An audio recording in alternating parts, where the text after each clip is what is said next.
السلام علیکم ورحمۃ اللہ وبرکاتہ۔ الحمد للہ الذی وکفی وسلام علی عباده الذین اصطفی، اما بعد اعوذ باللہ من الشیطان الرجیم، بسم اللہ الرحمن الرحیم۔ رب اشرح لي صدري ويسر لي أمري واحلل عقدة من لساني يفقهوا قولي، رب زدني علما وعملا، اللهم فقهنا في الدين، اللهم اجعل القرآن ربيع قلوبنا ونور صدورنا وجلاء أحزاننا وذهاب همومنا، اللهم إنا نسألك علما نافعا وعملا متقبلا ورزقا حلالا طيبا۔ کیا حال ہے آپ تمام کی؟ امید کرتی ہوں سبھی خیریت سے ایمان اور صحت کی حالتوں میں ہوں گے انشاءاللہ۔ آج ہم سورہ نساء کی آیت نمبر 12 سے 14 تک کا انشاءاللہ سبق پڑھیں گے۔ ترجمہ کرتے ہیں، بسم اللہ الرحمن الرحیم۔ وَلَكُمْ، اور تمہارے لیے، نصف آدھا ہے، ماں اس کا جو ترکہ چھوڑ گئیں، ازواجکم تمہاری بیویاں،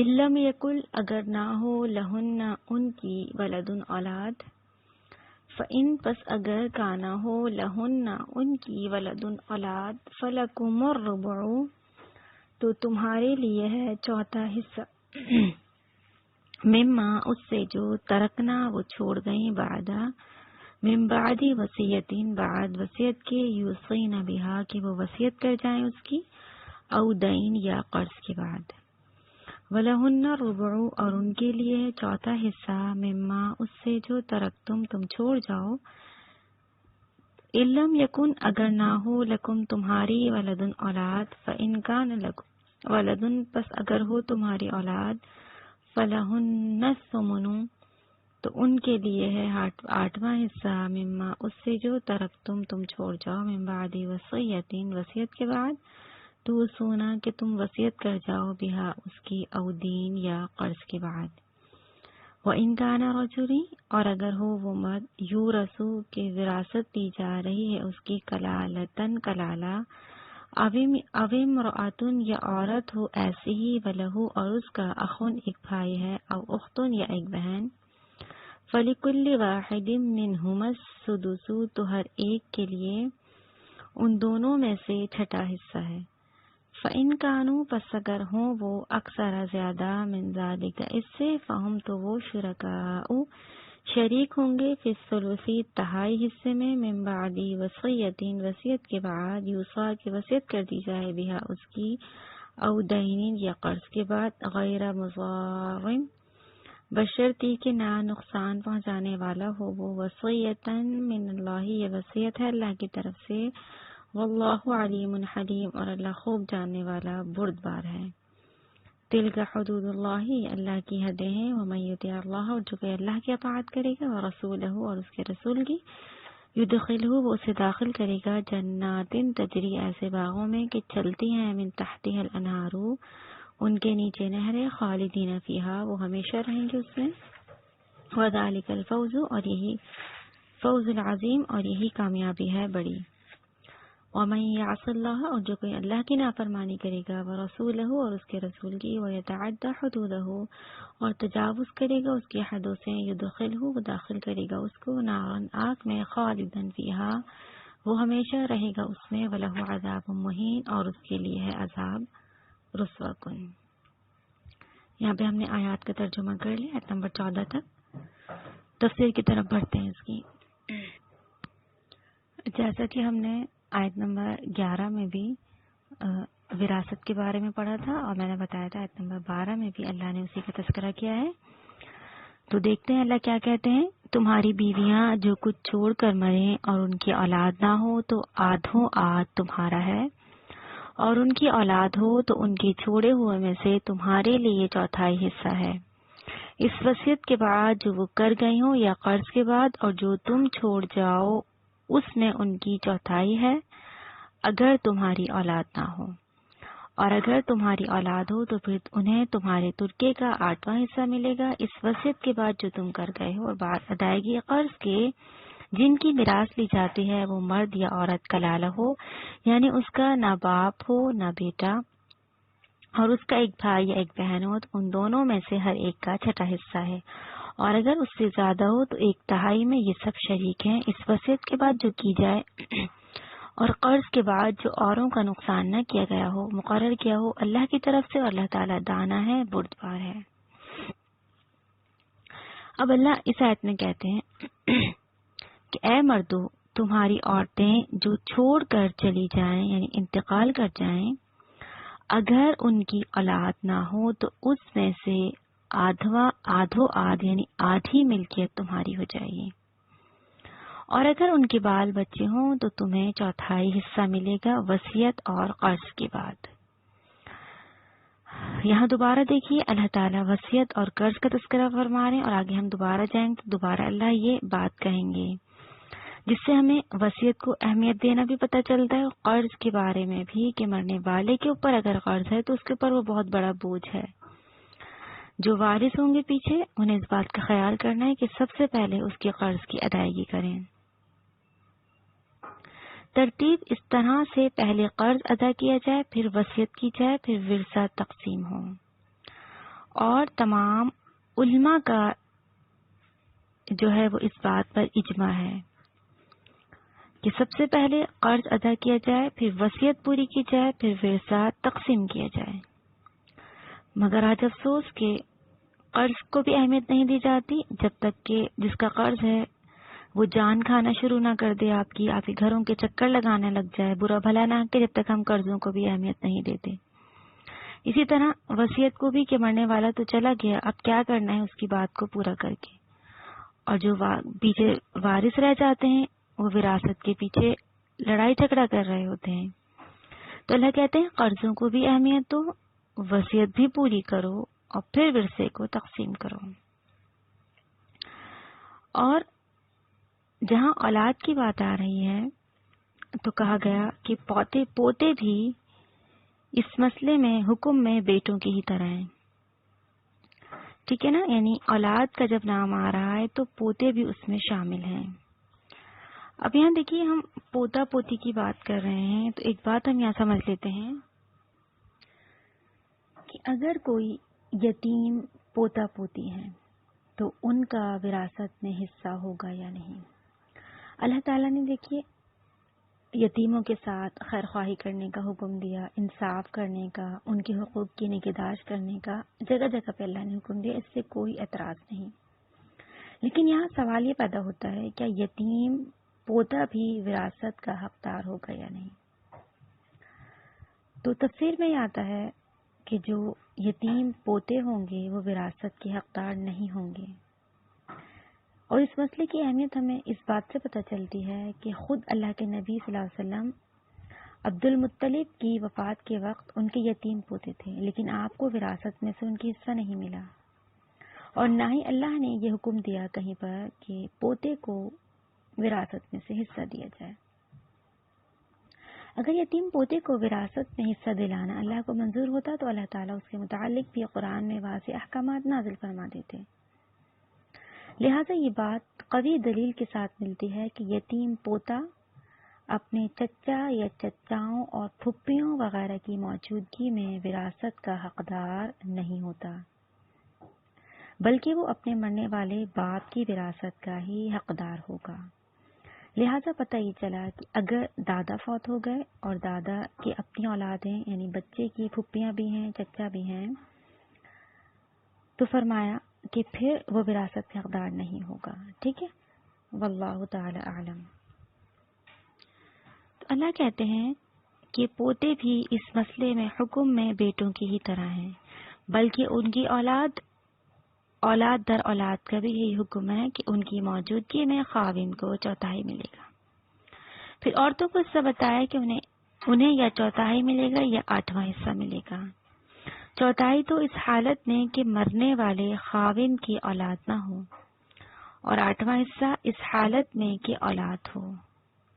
اس چوتھائی یا آٹھویں حصے میں مرنے والے کی سب بیویاں شامل ہیں۔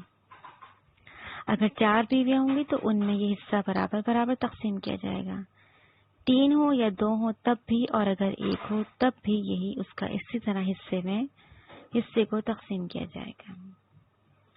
اللہ نے کہا من بعد وصیت، یعنی پھر دوبارہ وہی لفظ آ گیا کہ وصیت کے بعد، من بعد وصیت یوصینا بہا او دین، جس سے ہمیں قرضوں کی اور وصیت کی اہمیت پتہ چلے کہ قرض کو بھی ادا کرنا ہے اور وصیت کو بھی پورا کرنا ہے۔ پھر فرمایا اگر تمہاری اولاد ہو تو پھر انہیں تمہارے ترکے کا 8واں حصہ ملے گا، اس وصیت کے بعد جو تم کر گئے ہو، اور بعد ادائیگی قرض کے جن کی میراث لی جاتی ہو وہ مرد یا عورت کلالہ ہو، یعنی اس کا باپ بیٹا نہ ہو۔ اب ہم کلالہ کو سمجھتے ہیں۔ کلالہ کسے کہتے ہیں؟ کلالہ لفظ اکلیل سے مشتق ہے، اور اکلیل کہتے ہیں اس تاج وغیرہ کو جو سر کو ہر طرف سے گھیر لے۔ یہاں مراد یہ ہے کہ اس کے وارث ارد گرد حاشیہ کے لوگ ہیں، اصل فرع یعنی جڑ یا شاخ نہیں۔ جب حضرت ابو بکر صدیق سے کلالہ کے معنی پوچھے گئے تو آپ فرماتے ہیں اپنی رائے سے جواب دیتا ہوں، اگر ٹھیک ہو تو اللہ کی طرف سے ہے، اور اگر غلط ہو تو میری اور شیطان کی طرف سے ہے۔ اللہ اور رسول اللہ صلی اللہ علیہ وسلم اس سے بری الذمہ ہے۔ کلالہ وہ ہے جس کا نہ لڑکا ہو نہ باپ ہو، یعنی نہ اولاد ہو نہ والدین ہو۔ حضرت عمر جب خلیفہ ہوئے تو آپ نے بھی اس سے موافقت فرمائی اور فرمایا مجھے ابو بکر کی رائے سے خلاف کرتے ہوئے شرم آتی ہے۔ لہذا صحیح تر بات یہی معلوم ہوئی کہ جس کا نہ باپ ہو نہ بیٹا ہو وہ میت کلالہ کہلاتی ہے۔ اب فرمایا اگر مرنے والا ایسا ہے کہ نہ باپ ہے نہ بیٹا اور اس کا ایک بھائی یا بہن ہو تو ان دونوں میں سے ہر ایک کا 6واں حصہ ہوگا، اور اگر اس سے زیادہ ہو تو 1/3 میں یہ سب شریک ہوں گے، یعنی اگر بہن بھائی زیادہ ہوں گے تو پھر 1/2 تک حصہ چلا جائے گا۔ اب یہاں پر جو کلالہ کے بارے میں حکم ہوا کہ وہ مرد ہو یا عورت، کہ اس کا نہ باپ ہو نہ بیٹا اور اس کا ایک بھائی یا ایک بہن ہو، تو اب یہاں پر جو بہن بھائیوں کا تذکرہ ہو رہا ہے وہ اخیافی بہن بھائیوں کا تذکرہ ہے، یعنی جن کی ماں ایک ہو باپ الگ الگ ہو، کیونکہ جو عینی بھائی یا علاتی بہن بھائی ہوں گے ان کی میراث اس طرح تقسیم نہیں ہوگی۔ وہ انشاءاللہ ہم اسی صورت کے آخر میں پڑھیں گے کہ ان کی میراث کو کس طرح تقسیم کیا جائے گا۔ تو فرمایا گیا کہ اگر اخیافی بہن بھائی ہیں جن کی ماں ایک ہو باپ الگ الگ ہوں تو ان دونوں میں سے ہر ایک کا 6واں حصہ ہے، اور اگر اس سے زیادہ ہوں تو 1/3 میں سب شریک ہیں، یعنی ایک سے زیادہ ہونے کی صورت میں یہ سب 1/3 حصے میں شریک ہوں گے، اور اس میں پھر مذکر اور مؤنث کے لحاظ سے بھی فرق نہیں کیا جائے گا، بلا تفریق سب کو مساوی حقوق ملیں گے، یعنی مرد ہو یا عورت۔ جو اخیافی بھائی بہن ہیں ان کے احکامات دوسرے وارثوں سے مختلف ہیں جن کا یہاں پہ تذکرہ کیا جاتا ہے۔ نمبر 1، یہ صرف اپنی ماں کی وجہ سے وارث ہوتے ہیں۔ نمبر 2، ان کے مرد اور عورت حصے میں مساوی ہوتے ہیں۔ نمبر 3، یہ اس وقت وارث ہوں گے جبکہ میت کلالہ ہو، پس باپ دادا بیٹا اور پوتے وغیرہ کی موجودگی میں یہ وارث نہیں ہوں گے۔ نمبر 4، ان کے مرد و عورت کتنے بھی زیادہ ہوں ان کا حصہ ثلث یعنی 1/3 سے زیادہ نہیں ہوگا، جیسے کہ ابھی کہا گیا کہ ان کو اپنے مرنے والے اخیافی بھائی سے جو مال ملے گا اس میں مرد اور عورت کا برابر حصہ ہوگا، یہ نہیں کہ مرد کو عورت سے دگنا دیا جائے۔ حضرت عمر رضی اللہ تعالیٰ عنہ نے اپنے دور خلافت میں یہی فیصلہ کیا، اور امام زہری رحمہ اللہ فرماتے ہیں حضرت عمر نے یہ فیصلہ یقیناً اس وقت ہی کیا ہوگا جب اللہ کے نبی جب ان کے پاس اللہ کے نبی کی کوئی حدیث ہوگی. لہٰذا یہ جو حکم کلالہ کی عورت کا یہاں پہ بیان کیا جا رہا ہے وہ اخیافی بہن بھائی کا ہے کہ جن کی ماں ایک ہوں باپ الگ الگ ہوں. پھر فرمایا اس وصیت کے بعد جو کی جائے اور قرض کے بعد، یعنی پھر وہی بات آ گئی، وصیت کی بھی اہمیت دینی ہے کہ وصیت پر اور قرض کی ادائیگی پر بہت زیادہ زور دیا جا رہا ہے کہ پہلے قرضوں کی بھی ادائیگی کی جائے، جو وصیت کی گئی اس پر بھی عمل کیا جائے. دیکھیے قرض اور وصیت دونوں ہی کرنا، دونوں کو پورا کرنا ضروری ہے کہ قرض کی ادائیگی بھی کی جائے، لیکن اللہ تعالیٰ یہاں پر پہلے وصیت کا لفظ لے کر آیا ہے. اس کی حکمت یہ بتائی جاتی ہے کہ جن کا قرض ہوتا ہے وہ بار بار چکر لگا لگا کر ہمیں ٹارچر کر کر کے کہ آپ کے مرنے والے پر یہ قرض آتا، ہمیں دیجیے ہمیں دیجیے، انسان سے زبردستی نکلوا ہی لیتے ہیں، کچھ اپنی عزت کے ڈر سے، کچھ اللہ کے خوف سے قرض کو ادا کر ہی دیتے ہیں.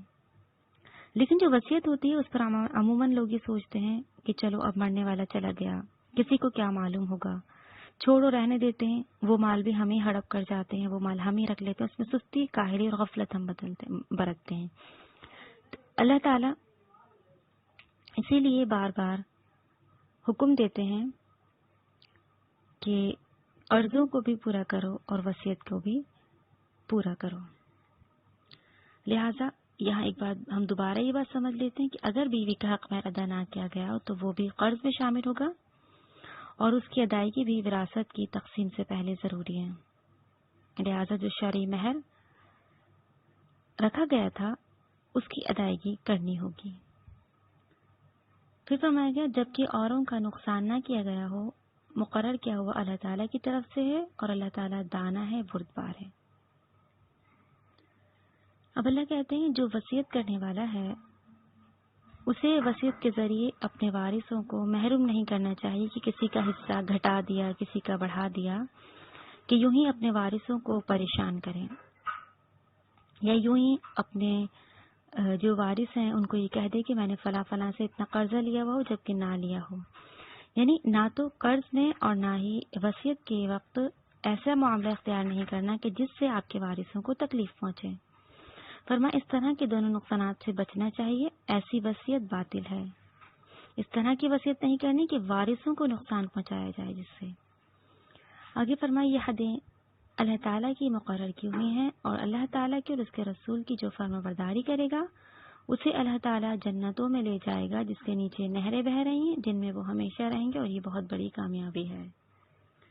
اب اللہ کہتے ہیں دیکھو ہم نے ہر چیز کو مقرر کر دیا ہے. اللہ کی حدیں مقرر ہیں. اللہ نے وراثت کے تذکرہ کے بعد بتا دیا کہ دیکھو ہم نے ان حدوں کو مقرر کیا، ہم نے ہر ایک کا حق اور اس کا حصہ رکھا ہے. جو شخص اللہ تعالیٰ کی اور اس کے رسول کی نافرمانی کرے، اس کی مقرر کی ہوئی حدوں سے آگے نکل جائے، اللہ اسے جہنم میں ڈال دیں گے جس میں وہ ہمیشہ رہے گا. اللہ کہتے ہیں ایسے لوگوں کے لیے رسوا کرنے والا اہانت والا عذاب ہے.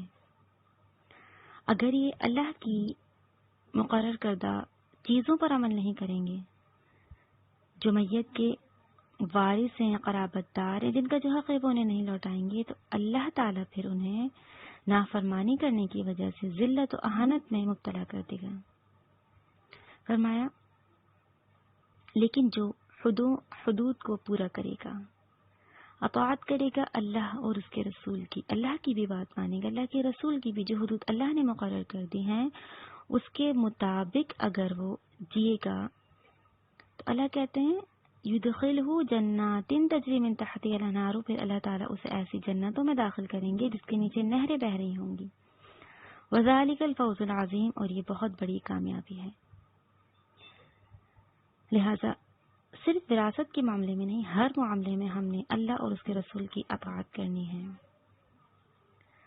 اللہ نے اطاعت کرنے والوں کو خوشخبری بھی سنائی، نافرمانی کرنے والوں کو عذابات کی بشارت بھی دی. لیکن جو نافرمانی کرے گا، اللہ کے حکموں کو بدل دے گا، کسی وارث کے ورثے کو کم و بیش کر دے گا، اللہ کی رضا کو پیش نظر نہ رکھے گا بلکہ اس کے حکم کو رد کر دے گا، اس کے خلاف عمل کرے گا، وہ اللہ کی تقسیم تقسیم جو اللہ نے مقرر کی حصے اس کو اچھی نظر سے نہیں دیکھے گا بلکہ اپنے پاس سے کم و بیشی کرے گا. اللہ کو بہترین عادل اور منصف نہیں سمجھے گا بلکہ اپنے پاس سے کمی بیشی کرے گا. اللہ کہتے ہیں ایسے لوگوں کے لیے ہم نے ذلت اور رسوائی والا عذاب تیار کر رکھا ہے. اللہ اسے ہیبت ناک عذابوں میں مبتلا کر دیں گے جو رسوائی والا ہوگا، جو ذلت و رسوائی والا ہوگا. لہذا اس معاملے میں بھی اور ہر معاملے میں ہم نے اس بات کا خیال کرنا ہے کہ جو حدود اللہ نے قائم کر دی ہیں ان حدود سے تجاوز نہیں کرنا. لہذا اللہ بتا رہے ہیں کہ احکامات چاہے میراث کے حوالے سے ہوں یا یتیموں کے حقوق ہوں یا عورتوں کے ہوں یا وصیت کے بارے میں ہوں یا قرضوں کے بارے میں ہوں، کسی کو کسی کے حق سے محروم رکھا. جیسے پہلے کے زمانے میں ہوتا تھا، چھوٹے بچوں کو نہیں دیتے، عورتوں کو نہیں دیتے، لیکن اسلام نے کتنے اچھی طریقے سے ہر ایک کا حصہ مقرر کر دیا.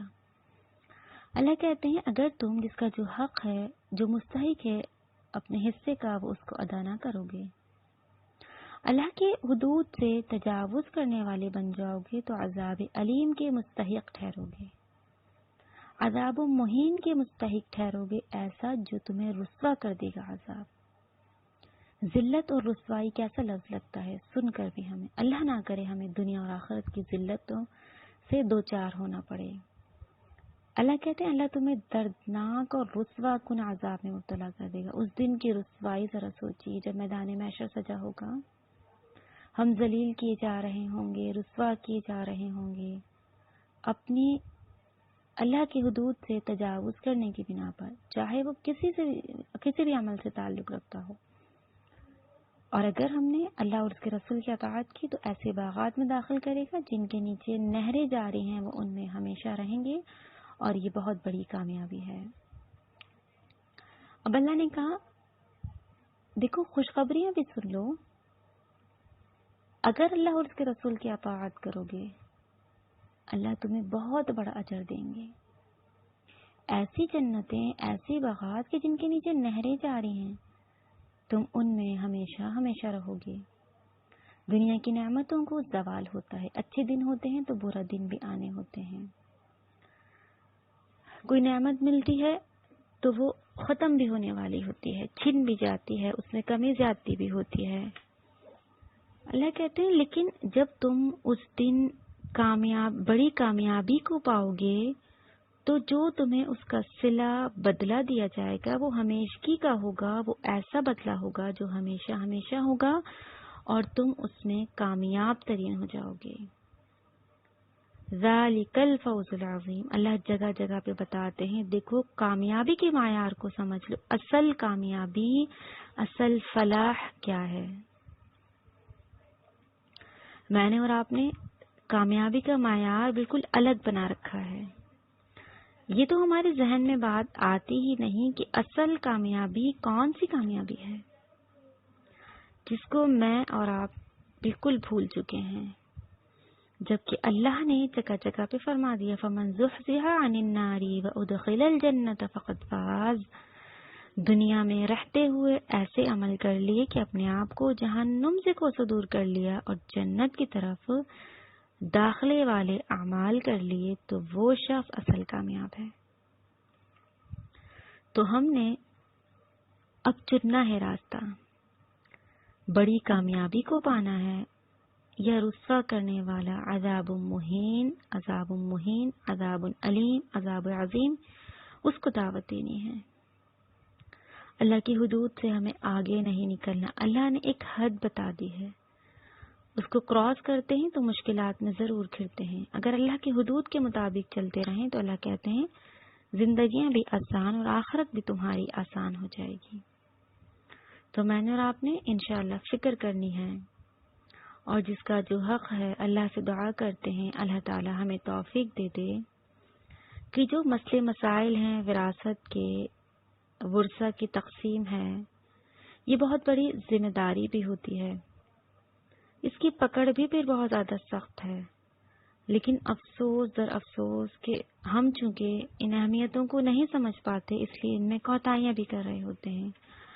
جن کا حق ہے ان کا حق نہ دے کر اپنے اوپر بوجھ کر رہے ہوتے ہیں. جس کا جو حق ہے اس کو دے دیا جائے تاکہ ہماری آخرت کی منزل آسان ہو جائے. کلکم راعٍ وکلکم مسئول عن رعیتہ. جو نگہبان ہے، جو سربراہ ہے، جو سرپرست ہے، اس پر یہ ذمہ داری عائد ہوتی ہے کہ تم، اللہ کہتے ہیں جو یعنی سربراہ نگہبان ہے، تم میں سے ہر ایک نگہبان ہے، اس سے سوال کیا جائے گا اور اس چیز کے بارے میں جو اس کے ماتحت تھے.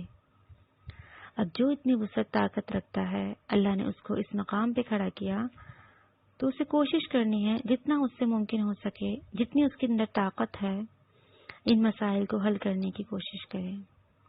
اور جس کا جو حق ہے بیٹوں کا، بیٹیوں کا، جلد از جلد چکا دے. مرنے والے کی جو وصیت ہے اس کو پورا کر دے. مرنے والے پہ جو قرض ہے اس کی ادائیگی کر دے. لیکن افسوس ہے کہ ہم یعنی اصل کی طرف نہیں آتے. ہر انسان اپنی زندگی میں مسئلے مسائل میں ایسا گھرا ہے، یہی لگتا ہے کہ ہمیں مل جائے، ہم اپنا پورا کر لیں، ہم کسی کو اگر ان کا حق دے دیں گے تو ہمیں کیا ملے گا. جبکہ دیکھیے یہ جو والدین کی وراثت ہے وہ کسی ایک کا حق نہیں ہے، وہ تمام اولاد کا حق ہے جو اللہ نے مقرر کر دی ہے اس سے. تو ان کی اہمیت کو ہم نے سمجھنا ہے، اور جہاں کوتاہیاں ہو رہی ہیں ہم سے جڑے رشتوں سے، ان وراثت کو لے کر، یتیموں کے حقوق کو لے کر، وصیتوں کو لے کر، قرضوں کو لے کر، قرضے کے ہر معاملے کو لے کر میں اور آپ گھرے ہوئے ہیں گناہوں میں. تو ہم نے کوشش کیا کرنی ہے ان مسئلے مسائل سے اللہ تعالی ہمیں نکال دے، ہمیں توفیق دے دے کہ ہم میں سے جس کا جتنا حصہ ہے ہم اس کی کوشش کریں اور جس کا جو حق ہے وہ اس کو مل جائے. اللہ تعالی مجھے اور آپ کو صحیح طور پر ان مسائل کو سیکھنے، سمجھنے اور ان پر عمل پیرا ہونے والا بنا دے. وراثت کے مسائل بہت پیچیدہ مسائل ہوتے ہیں. اللہ تعالی مجھے بھی صحیح طور پر اس کو سمجھنے کی توفیق دے دے تاکہ میں بہت اچھے طریقے سے آپ تک دین کی یہ بات پہنچا سکوں. تو جو غلطیاں ہو رہی، جو کوتاہیاں ہو رہی جانے انجانے میں، اللہ رب العالمین اس کو معاف فرما دیں، ہم سے راضی ہو جائیں. تو انشاءاللہ زندگی رہی، اللہ نے چاہا تو پھر ملیں گے. آپ سب اپنا خیال رکھیے گا، دعا میں یاد رکھیے گا. اللہ حافظ. سبحانک اللہم و بحمدک، نشہد ان لا الہ الا انت، نستغفرک و نتوب الیک. وصلی اللہ تعالی علی خیر خلقہ محمد و آلہ و صحبہ اجمعین برحمتک یا ارحم الراحمین. السلام علیکم و رحمۃ اللہ وبرکاتہ.